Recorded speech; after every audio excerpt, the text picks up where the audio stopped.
This is The Guide Gals, a modern, wedding-focused podcast by the experts at Here Comes the Guide.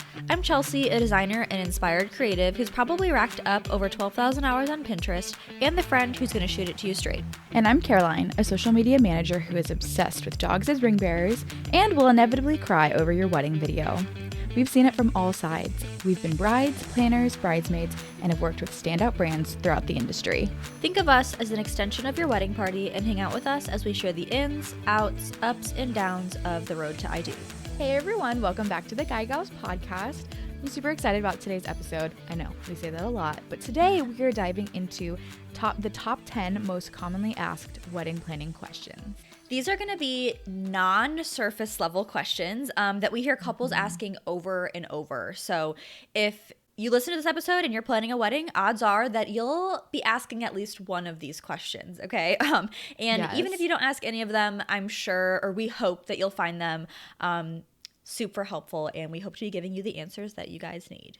Yeah, absolutely. But before we get into the non-surface level questions, we are going to talk about our surface level question of the day, which is always, what beverage are we drinking? What do you have today, Caroline? I just have another at-home coffee. Pretty similar to last week, but I think I switched it up to like a caramel pumpkin. I think last week was just like, I think last week I had pumpkin maple, and this week I'm doing caramel maple. Mostly because caramel pumpkin. Mostly because I ran out of the maple. But that's good. I'm working my way through the last of the fall flavors. I love that. I have not had any pumpkin flavored coffee this year yet. And we film these episodes like trying to make sure that you guys can watch them any time of the year, yes, any year, yeah. whatever. But at the time that we're filming this, it is just about Halloween. Like Halloween is in a couple days, and I have not indulged in a pumpkin coffee yet. And that is because I recently have cut out dairy altogether, and Starbucks let me know that they have dairy in their pumpkin flavor sauce or whatever. And so that was devastating. That was devastating to me. And then I never made the effort to go find a dairy-free version for myself. So right. I have a dairy-free version. And then you can also make like one with coconut cream, I think, instead of like a heavy cream or like different things like that. But that takes effort. So like it does take effort. Right. And I'm not sure that I'm willing to put that effort in. I have had, just to like everyone keep their pants on, like I have had pumpkin flavored things, just not my coffee. So yeah. Anyway, I'm drinking today some just warm, I would say warm, not hot at this point in time, at home coffee. And then there's vanilla creamer in there. Oh, that's what we're working with. Yep. No, it's a coffee day. I need it. I need it to go straight into my bloodstream right now. Pumpkin in the bloodstream. Mm-hmm. Okay, one of the first questions that we hear a lot, or that is like super commonly asked, is when to send out invitations. I know this part of it is really hard because the invitation suite, or just sending out invitations in general, honestly, is not something we do as often anymore. And this one has to be sent out like months in advance. So truly the best time to send it, I would say, is like 8 to 12 weeks, or something like 2 to 3 months in advance, because that gives enough time for like, okay, I'm receiving this like invitation, I'm planning ahead. It gives them about a month to like really like nail down any details that they need to figure out, then send you back the RSVP. And you really do want to be receiving those RSVP cards back like a month ahead of time. Sending them out 3 months ahead of time gives people 2 months, or if you send it out 2 months ahead of time, it gives people a month to figure out their details before they need to RSVP, so that you have a month of time to send this back to your vendors so they know how many people are actually coming. There are so many logistics involved for your planning, for your vendors, and for your invitees. Like people who are coming to your wedding also have to figure out some logistics. So 8 to 12 weeks.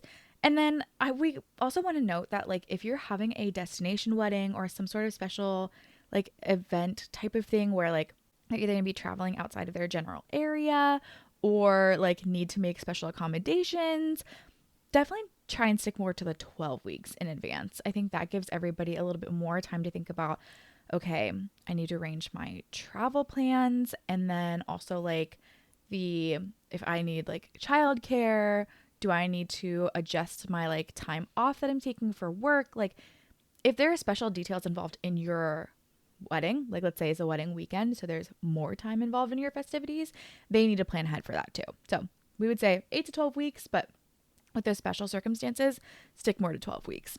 Yeah, and that's a complicated one and a super common question. And I have a follow up to that. The second question for you guys is, when should our RSVP cards be due? Okay, so we would recommend your RSVP due date to be at least 3 to 4 weeks before your wedding. So I want you to think about this here, or like in this way. So you have a whole bunch of people that you're inviting to your wedding, and you have a whole bunch of different people, different personality types that you're inviting to your wedding, different levels of understanding. Okay. Do you have one of those people who you sometimes invite to something that maybe has like a strict timeline, and you say, hey, the event starts at noon, so I really need you to be there by noon, but in reality, like the event starts at 12:30. Like you're telling them noon because you know that like they're not going to get there till 12:25 anyway. Like they're going to be running late. So I would go ahead and count on at least a very small percentage of your guest list kind of being like that, and keeping in mind that you probably are going to have to follow up with some people, chase them down. So I would personally lean to like 4 weeks before your wedding is when you should have those RSVPs due from your guests. So a lot of caterers require meal counts at least 30 days in advance. So that's one of those reasons why they need to get them in. So sending those final counts your way, which then will give you, like a final cost even, like your last payment towards your caterer. And if you're doing like a seating chart, you can go ahead and finalize that a lot easier. Right. And like place cards, if those need to be created, all of that stuff. So we also recommend keeping track of RSVPs and any meal preferences in a spreadsheet. If you're not using like some other type of system that'll kind of do it for you. So I think that some wedding websites out there have like functionalities for this, where it'll help like people can RSVP online. It'll help you like to keep track of those things for you. So if you have a different system, that's great. If you don't, a spreadsheet works really great. We love Google Sheets because it's free and it's pretty easy to use and it's really shareable. So that's a little bit of something that we talked about in our last episode, is organizational tools, and Google Docs/Sheets, the Google Suite is something that we definitely recommend dipping into. Yeah. All right. Moving on to another question that I feel like we do hear about a lot, and we've also talked about a lot. So just to reiterate though, do we really need a wedding planner or coordinator? And this is a question that, again, we see a ton. And in fact, you can watch our episode or listen to it. It's episode 32 of the Guide Gals podcast, where we really talk about more of these details in depth. But I just want to give you the short version for today. But yeah, if you want to get more into the nitty gritty of that, go check out episode 32. But every wedding planner and coordinator does work very differently. So it's really important to think about like what role that you need somebody to fill for this. If you are somebody who is looking for more hands-on help, you might want more of a planner role. Or if you want someone to just like really help with the last minute logistics and take your mind off of things like a few weeks before the wedding, a coordinator might be a better fit for you. But all wedding planners and coordinators are going to help with all of those wedding day logistics. They will tell vendors where to go. Like they are the point person. They're on the phone managing questions with different people. They can help manage the timeline, make sure that everything is moving smoothly, that if like adjustments have to be made, they are going to notice it quickly and be able to pivot. Like they really are a person who is going to come in handy for so many different things. They can run and grab your lipstick that you forgot to put on right before you're going to walk down the aisle. They can have like safety pins on hand, or they can tell that annoying family member that they need to knock it off or they're going to get kicked out. Like these are the people who have your back solely, like during the whole day. And many wedding planners will also plan and design the event in its entirety. And that's so nice because then you can give them like your wants and desires and they will make that happen. If you do go more of a coordinator route, you will have to take on some of that planning details and making the vision come to life. So totally depending on your budget, what your wants are. I know probably if you're listening to this podcast, you might want to be someone who is more hands-on. And so a coordinator might work better for you. But if you're somebody who's like, no, like I care about this one detail and then everything else, whatever, maybe a planner is going to be better for you. So lots of different things to think about in that question. The short answer is yes, we think everybody should have some sort of coordinator, planner, or just somebody who's really advocating for you, the logistics and the timeline on the day. You will have a better experience because of it.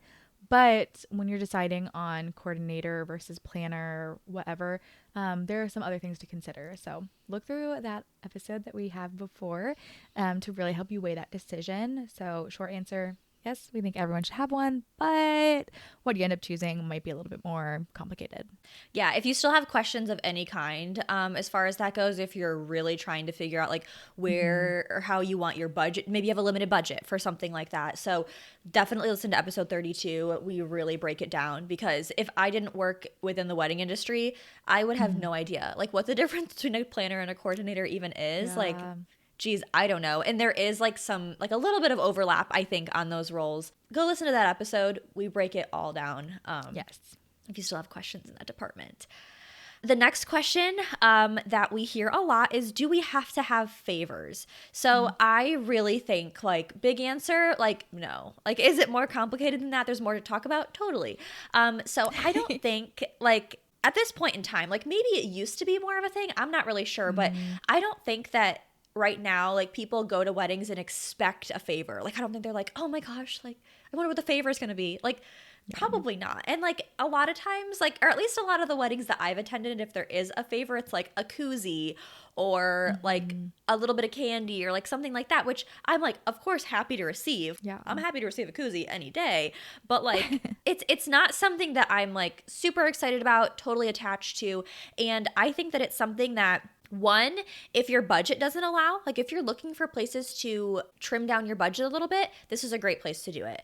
And then also if you're like, I don't know what I would even have for people, like maybe you don't like the idea of a koozie. They can be like a little cheesy sometimes, you know? You don't like that, or like you don't have any other ideas to replace it, then like forget about it. Who cares? You could even go ahead and take that budget and maybe allocate it like towards something like a late night snack, which is like kind of better than any favor, I think. Like a piece of pizza or something at the end of the night, I think is a lot more exciting than like, I don't know, like a bag of like personalized M&Ms. Like, you know what I mean? Right. So yeah, but I will say too, if you have something that you feel would be like a really cool favor, or you feel like you have a great idea or like something of the sort, like I think guests totally will appreciate it. Like I said, I love a koozie, but you know, Yeah. like it's not necessary unless you feel some sort of attachment to it. So For I'm sure. not a favor hater, but I will say like I have no personal attachment to them. So No, for sure. I really think that's a good like deciding factor is like, do I feel strongly about this thing that I want to have as a favor? Like if you immediately have an idea, absolutely take it and run with it. But if you're like struggling to figure out what to give as your favor, just don't give one. Like, right. I love seeing people incorporate their personal interests in favors. Like I've heard of people doing like, actually a coworker of ours, they did her favorite cookie, and they did his favorite hot sauce because they like got it like customized. Oh, that's funny. It was like little his and hers, and I was like, noted that it was like, this is her favorite cookie and this is his favorite hot sauce. Like, do those things necessarily go together? No, but they like add a personal element to it, and I think that's really fun. I also like favors where it's like, oh, we have this artist who's here who's doing just little quick watercolor paintings of you and your outfit. That's so cool. I love that. There are tons of ways to do like favors and different details like this, but yeah, I'm not a hater. It's just like it's not necessary.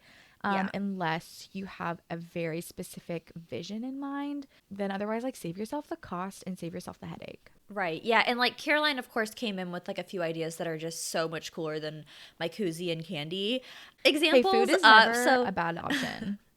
You're Any sort right. of snack. But yeah, so like there are tons of really cool favor options that are out there. But yeah, we've already said what we need to say about favors. You get it. If you want one, have one, but not necessary. All right. A question that we hear sometimes is, should we provide meals for wedding vendors? And this one I'm glad we put in here because I do feel strongly about this. The answer is I knew yes. you would, Caroline. I did the outline for this episode, everybody. And I like we assigned talking points throughout here, and there are two specific ones, the next two that I specifically gave to Caroline because I knew that she would have feelings about them. So I do. You're I do welcome. have feelings about this. Yes. The thing is like you have hired them and trusted them to help execute part of your day. The least you can do is give them a meal. And they likely, most of your vendors are going to be there for hours, like putting in tons of work. And you may be able to be like, well, yeah, like They are hired to do that. They're paid to do that. Truly, the least you can do is give them a warm meal and a place to sit for a little bit.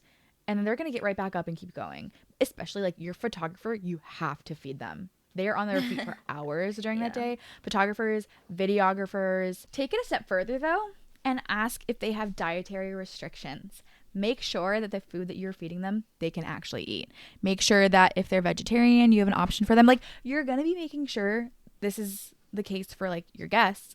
It's not too hard to do this step, honestly. And a lot of times you can like specify with your caterer, like, hey, I need this many vendor meals, and they may either plate them or serve them differently, separately. Like, there are options for that. And sometimes the vendor meals are slightly cheaper because they're not doing like a full like service for them, which I think that part is fine. Just as long as they have food to eat, I think is super important.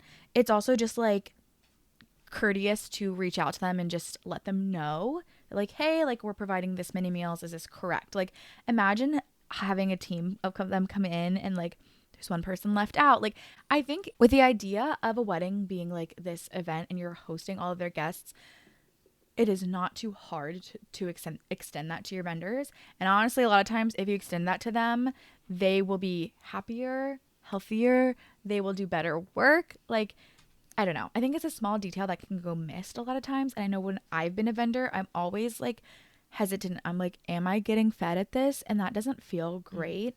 And when I am fed, I'm like, so I just feel better about the service that I'm providing because I'm not hangry. And like, Yeah. is that on me? Maybe. I don't know. But I do feel strongly about this. Like, there are lots of ways to do this. Now, there are certain vendors you may not necessarily need to provide meals for. Like, if the officiant is only showing up for the ceremony and then hitting the road, like, you don't have to. You can offer that to them if you want.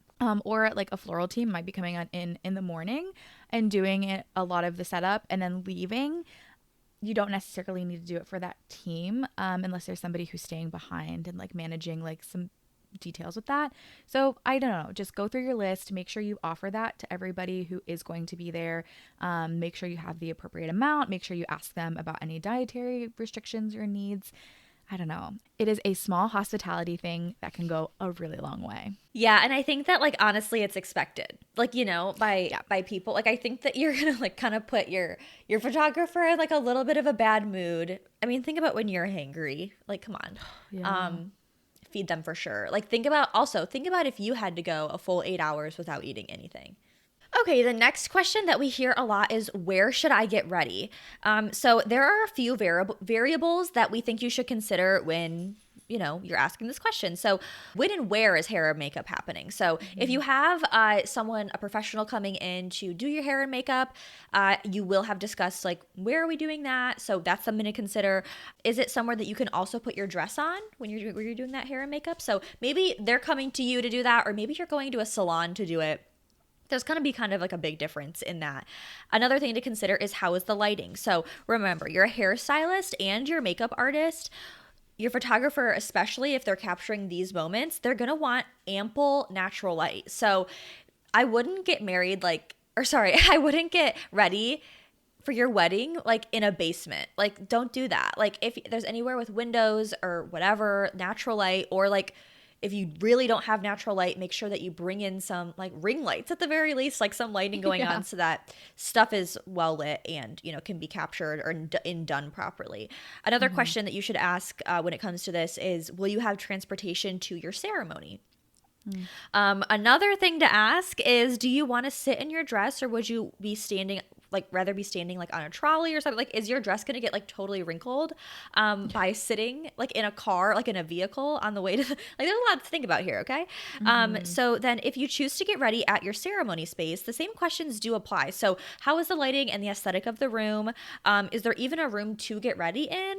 And if so, is it big enough to hold everybody comfortably? So, you know, a lot of venues do have a specific getting ready space, like they like that's pretty common nowadays, but some don't. So if they do have that getting ready space, it's probably one that you can take advantage of, and especially for brides, like females or, you know, whoever, but they usually have a space that has, you know, mirrors and nice lighting, because they've thought these things through. Your venue, if they have a getting ready space, they've thought about what it's going to look like on camera.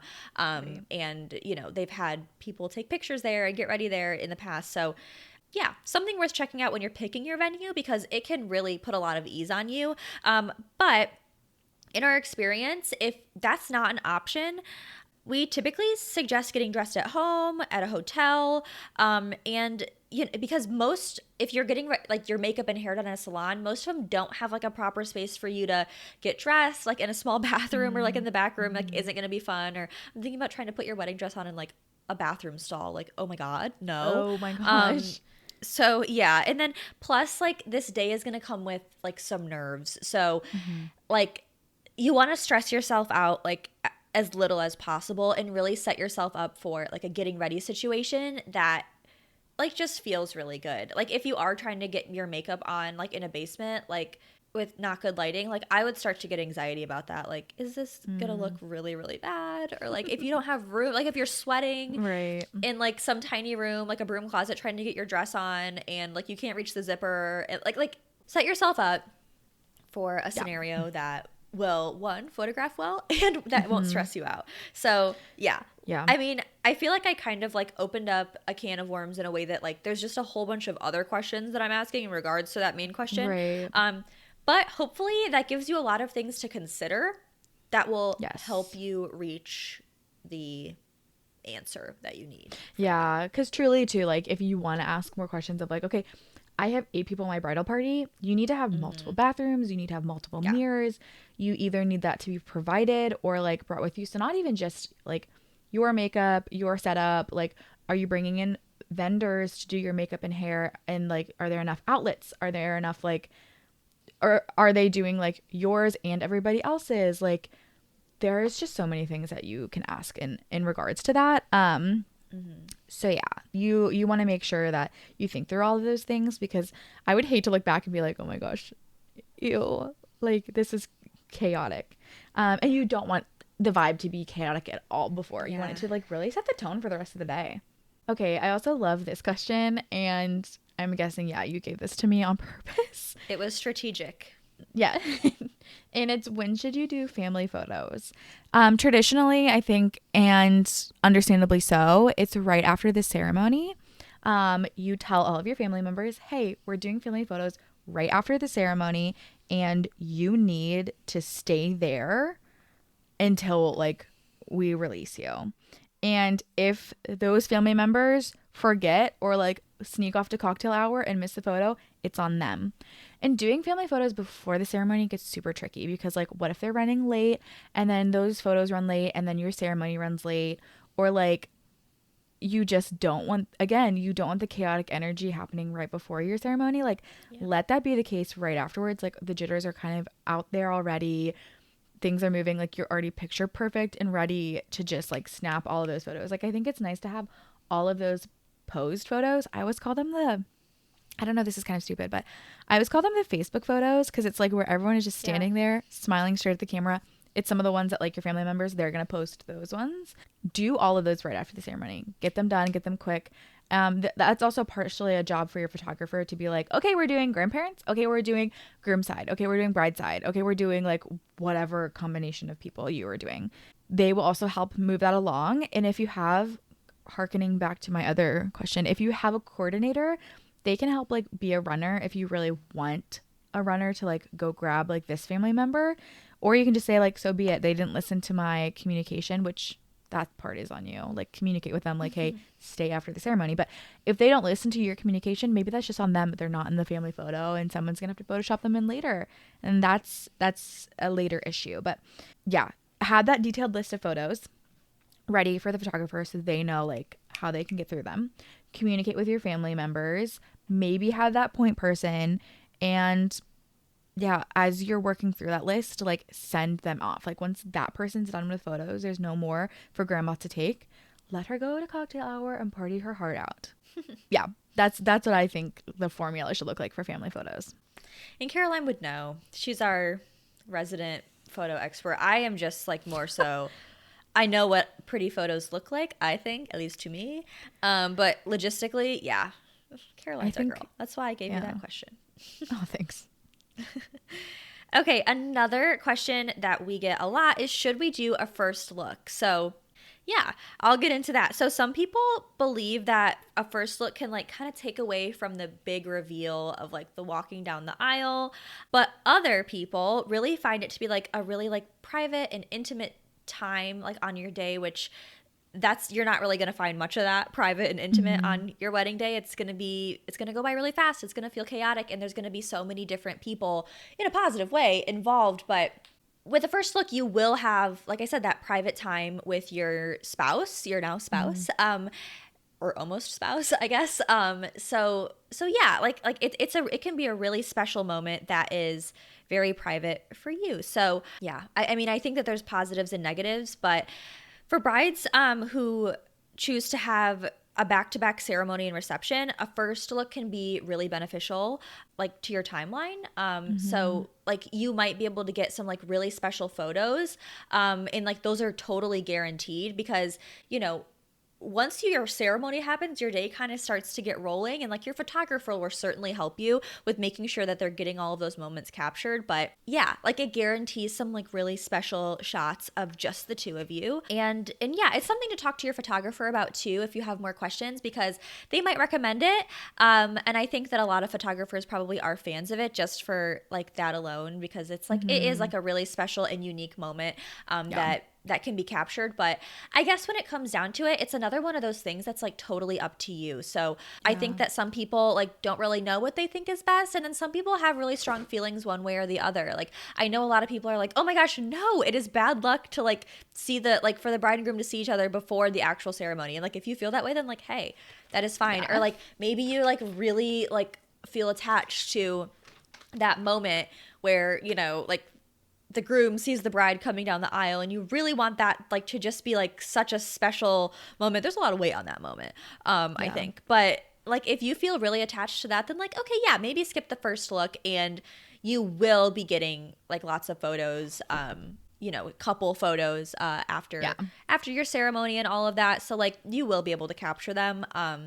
And I guess as far as intimate moments on your wedding day goes, it definitely cuts down on that, like not having a first look, but you can have like intimate moments with them for the rest of your life. So yeah, I think it really just comes down to like if you feel an attachment to one thing or the other. Those are kind of the positives and negatives, I suppose, or just the comparison of the two. But yeah, whatever you feel in your heart is what you should do. Right, for sure. And I think communicating whatever like that decision is, like the why behind it, can also be helpful for your videographer or photographer, like how they capture that moment. Like if you are dead set on having like your first look happen when you're walking down the aisle, I would make sure that people know like that's what I want captured. I think because then if you're choosing to do that, like make sure that's captured well. Or if you're doing a first look with like your like soon to be spouse, or also like your family members. Like I've seen people do first looks with like their brothers or their dad or whatever. Like I did one with my dad. I loved that. And then I did some of my family photos beforehand, but then, which mine was a special circumstance. There was 30 people at my wedding, but I specifically did want to have the walking down the aisle moment. And there's this picture that I love because of it, is Luke like crying on the way, like when I'm walking down the aisle, and it's like very genuine for both of us. Like you can see me tearing up in one of the pictures, you can see him like wiping away tears, and it was just because this has been a moment that was built up in our heads, and we were so excited to share that with each other. But yeah, there's also like a lot of logistics in your day as overall. So a first look earlier, we probably would have gotten that same reaction, just in a different space. So I guess I'm just giving you what I did, and then take that as you will. Okay, another question that we get is, should we close the bar throughout our celebration timeline? Honestly, yeah. There are some times where you can do this really strategically. So let's say like cocktail hour is coming to a close and people need to move on to reception timeline and like sit down. Closing the bar at that time frame is a natural way to move things along, and also cuts down on distractions. If you leave the bar open during that time and like you're being announced and you're doing your entrances or whatever, that can be distracting to have people like get up and go over there. I personally at a wedding was seated by the bar, and I was super distracted by all the people who were behind me, like getting in line at the bar and talking and stuff. And I totally get it. Like that was just like the layout, like how it had to be, but it was super distracting. And then you can like close that bar, obviously you can reopen it once dinner starts, or provide like different options that are like maybe you're pouring wine throughout like dinner and then you open up the bar a little bit later. Whatever you want to do, just review that with your vendors and just figure out like, are there times where we want to like shift the focus from one thing to another? Or like how can we like naturally help this move our timeline along? Great. Just talk to your vendors about that, like how that's going to work, how that's going to be announced. And then obviously too, like your bar is going to close at some point, and I do love when the DJ stops for a second, announces that bar is going to be closing so that everybody's on the same page. We love good communication. Those are some of the time frames that I would think about for the bar being open or being closed. Okay, and then the last question that I have for this episode is, what do we do with our gifts and decor at the end of the night? So yeah, I think we get a lot of questions about this because it's like, oh my God, wait, like I just had my wedding, like do I have to like clean up? Like I thought I was gonna go, you know, straight to the honeymoon or like whatever. So you'll want to check with your venue's policy on this, like first of all, and you want to make sure that you know if they require you to have those gifts and decor items out of there by the end of the night or by a certain time, or if they allow you to store things and pick them up the following day. So yeah, that's a big question. But regardless of what that answer is, we really think that you should find someone that you really love and trust, and you should delegate that task to them. So that could be a bunch of different people. It's probably different for everybody. But yeah, like if it's at the end of the night, yeah, you know what? That makes things a little bit trickier, but make sure that you have, either way you should have this, but make sure that you have, like if you're taking things home, like you have your like big plastic bins ready, like stuff can be dumped into them. Make it really easy and as painless as possible for the people that are going to be helping you, because honestly, especially if it's at the end of the night, even if it's the next day, like they might be kind of hungover, you know, like make sure that it's really easy for them. Yeah, and that doesn't take much to make it really easy. But yeah, definitely find someone else to help you with that task. Figure out what that venue policy is. And a lot of times, like the venue staff are going to be helpful, especially to the people that are, you know, like not the bride and groom. Like they may not be as familiar with the venue at that point, or with like what's even happening, like as you and your spouse now are.